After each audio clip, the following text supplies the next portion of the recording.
Rotax 175 is up next, and the championship couldn't be closer.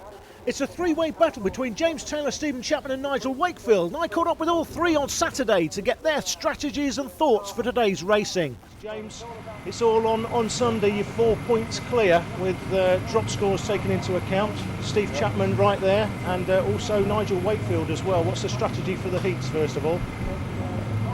Keep it clean and try and move forward and get a good position front 2 rows for the final, hopefully. We've got to get consistent finishes and put myself on the front row if I can. It's just a case of finishing the heats and finishing as high up as I can, getting my way through the traffic. You've just got to concentrate on winning tomorrow, haven't you? Well, yeah. All I've said to myself is if I can take the win, and hopefully James and Steve can sort of like have a little bit of a battle behind or whatever, and hopefully they'll do the business for me. I need to finish behind Stephen unless he wins. If he wins, then no, I can do. It's all about winning it tomorrow. Not second place won't be good enough as far as I'm concerned.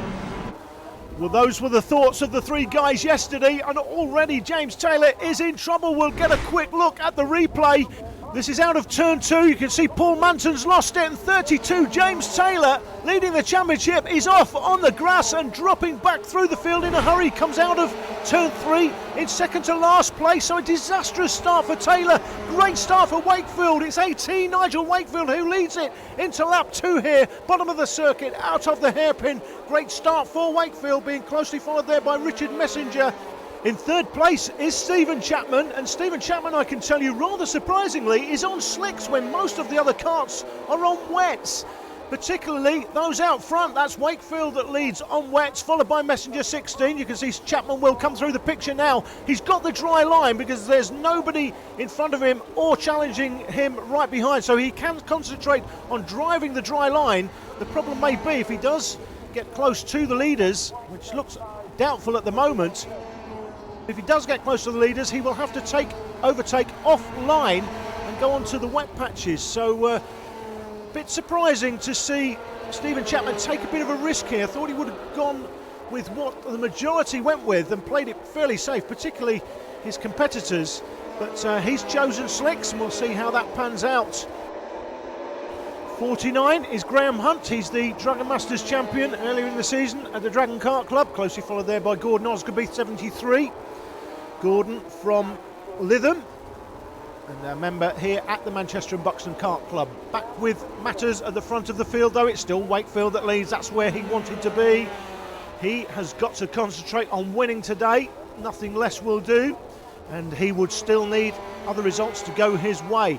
At the moment, he's doing what he needs to do, and that is get out front and stay there. Closely followed by Richard Messenger, though, number 16. Richard on the Birrell from the Isle of Man. He's made the trip over from the Isle of Man. Nice to see him here at the Manchester and Buxton Kart Club this weekend. Looks like he's enjoying his day so far. That is 16, Richard Messenger. They're in second place. Going down Rogerson's into the left-hander, that is Luna. We'll wait for Chapman to appear. This is the gap that the two leaders have. It's a significant one. In fact, Chapman not even in the shot as they come out of Luna. Wakefield has got 8 to 10 lengths over Messenger in second place. Where is Chapman? It's a huge lead. There are 4 laps gone. And in fact, coming under pressure now by Stephen Cobb, number 22. Stephen, we saw at the South Yorkshire Kart Club when we filmed there a couple of weeks ago. He won that day. Very unlucky in the first heat. His chain came off with 1 turn to go, and he literally rolled across the line, ending up in 6th place in that first heat, but came through to win the final that day. Number 51, Stephen Chapman, still there in 3rd place. We apologise for the poor quality of the pictures. The sunshine causing us a problem at this time of year. Always low in the horizon. Cobb going down the inside of Chapman, and Cobb into 3rd. Chapman drops back to 4th place as they go through the left-hander, and Taylor is back up into 5th place. Great effort here by James Taylor. He's come from the back of the field and he's back up into 5th place, so doing his championship aspirations no harm whatsoever. Number 33 at the back of the field, ploughing a very lonely furrow, is Stuart Duckworth. Stuart, number 33 on the Cat chassis. He's from Preston. Out in front on the JKH is Nigel Wakefield, and back into 3rd is Chapman. So those slicks starting to work. Looks like a slick track now. Messenger still in 2nd, still Wakefield there in 1st place, but Wakefield certainly under pressure here from Messenger. Number 73 is Gordon Osgoby. And he is closely followed by number 49. That's Graham Hunt. Hunt was in front of Osgoby earlier, but not any longer. Both of those drivers using slick tyres. Another one using slicks is Chapman. Cobb is on wets. Chapman sweeps down the outside. Cobb had obviously got back in front of Chapman into third place at some point on the track, out of shot. There's another driver on wets. That's Wakefield. 1.5 laps remaining as they go down paddock. So Stephen Chapman sweeps past Stephen Cobb back into third place. Down the field, Swindle's on Darren Home. Swindle's trying to make a move on Home into the hairpin there. You can see the problem though. Swindle's looks like he's on slicks, and as soon as you come offline, you're onto the wet patch, and that makes overtaking that much more difficult. Last lap as they go across the line, and it looks like Nigel Wakefield has got part one absolutely right. He is certainly going to take the win here. Messenger too far behind to do anything about that lead on the last lap. In fact, Wakefield pulling out an even bigger lead as they come down to the hairpin. Those wets will be being nicely destroyed now as this race progresses. We'll be looking for third place. That should be Stephen Chapman. Or has Stephen Cobb been able to do anything about it? We'll soon see.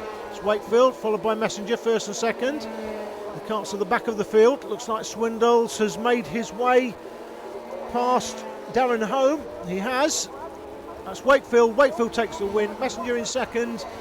Fastest lap put in by Nigel Wakefield on the last lap, 45.653. We get a quick look at number 28, Carl Tong. There's Chapman in third. Fourth place is Stephen Cobb. James Taylor through for a very good fifth place by race end. David Higgins, the new British Rally champion, racing today in both Rotax 175 and Formula Rotax Max, finishes in sixth place.